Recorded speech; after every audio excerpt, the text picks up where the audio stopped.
네, 조 바이든 미국 대통령이 미중 정상회담을 검토하고 있다고 백악관이 밝혔습니다. 푸틴 러시아 대통령에 이어 시진핑 중국 국가주석과도 직접 만나 단판을 짓겠다는 의지인데요. 중국의 분위기는 어떤지 살펴보겠습니다. 임광빈 특파원. 네, 베이징입니다. 네, 중국 현재 반응이 궁금한데요. 어떤 입장입니까? 네, 조금 전 중국 외교부 정례 브리핑에서 관련 질문이 나왔었는데요. 하지만 별다른 답변을 내놓지 않았습니다. 자오리젠 대변인은 현재 별도의 입장은 없다며 말을 아꼈는데요. 아직까지 일정 등이 구체화되지 않았기 때문으로 풀이가 되고 있습니다. 앞서 제이크 설리번 백악관 국가안보보좌관은 바이든 미국 대통령이 시진핑 중국 국가주석과의 만남을 고려하고 있다고 밝혔습니다. 만남의 시기와 방법 등을 계획하는 작업을 이제 시작했다고 밝힌 가운데 언론들은 10월 말 이탈리아 로마에서 열리는 G20 정상회의 때 열리지 않겠느냐는 관측을 내놓고 있습니다.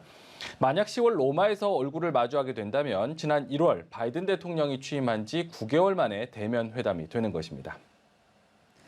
네, 바이든 대통령이 취임 직후부터 거의 모든 분야에서 시진핑 주석과 갈등을 겪어왔기 때문에 지금 중국은 미국의 의도가 무엇인지 분석하는 데 좀 주력할 것 같아요. 네, 그렇습니다. 지난 1월 취임한 바이든 대통령은 3주가 지나서야 시진핑 중국 국가주석에게 전화를 걸었습니다.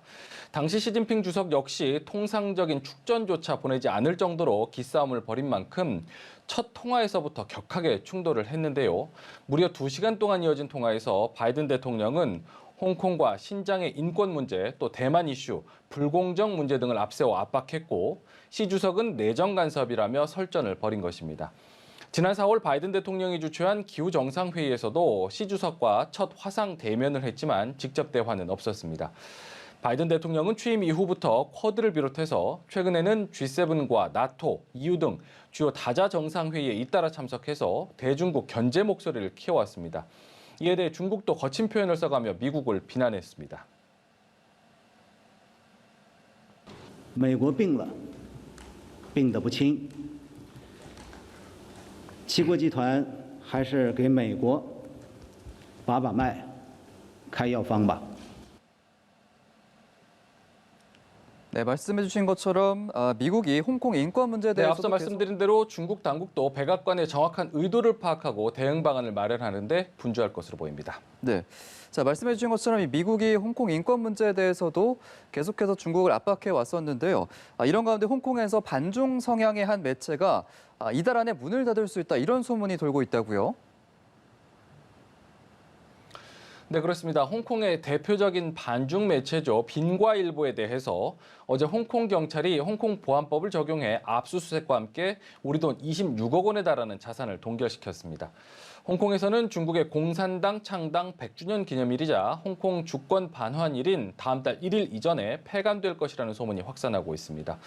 중국과 홍콩 정부를 향해 비판의 목소리를 내온 빈과일보는 지난해 6월 30일 홍콩 보안법이 시행된 이후 줄곧 압박을 받아왔습니다. 앞서 사주인 지미라이가 보안법 위반 혐의로 체포됐다가 불법 집회 가담 혐의로 실형을 선고받은 데 이어서 지난달에는 우리 돈 727억 원의 자산이 동결되기도 했습니다. 홍콩 당국은 빈과일보 인사들과 모든 관계를 끊지 않을 경우 불이익을 당할 것이라고 경고하기도 했는데요.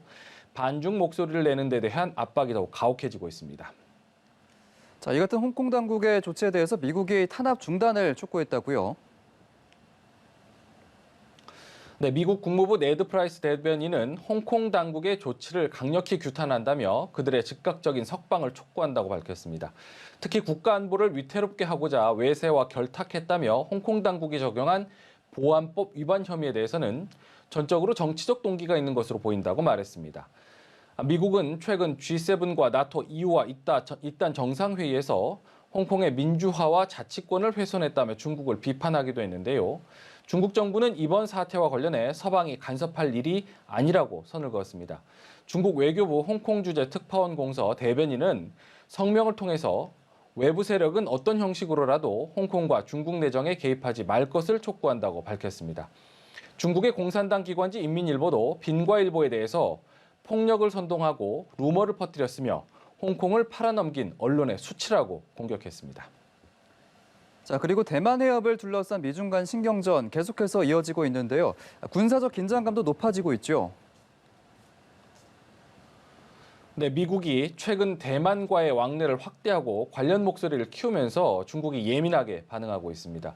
특히 앞서 계속해서 말씀드렸지만 주요 7개국 G7 정상들이 공동 성명을 통해서 대만 문제를 언급한 직후인 지난 15일에는 총 28대의 군용기를 대만 방공식별구역으로 출격시키기도 했습니다.